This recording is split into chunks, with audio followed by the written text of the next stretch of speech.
ছোট গ্রামের কাঁচা ঘর। রাহুল নামে এক গরিব ছেলে মাটির ঘরে বসে পুরনো বই পড়ছে। গরিব হলেও রাহুলের ছিল একটা বড় স্বপ্ন। বাইরে ঝড় বৃষ্টি, ঘরের ছাদ দিয়ে পানি পড়ছে, তবুও রাহুল মোমবাতির আলোয় পড়ছে।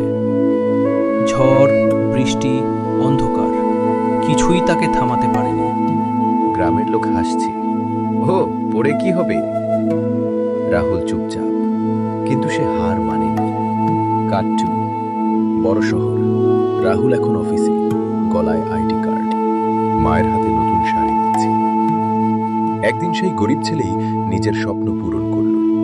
পরিশ্রম কখনো বিফলে যায় না।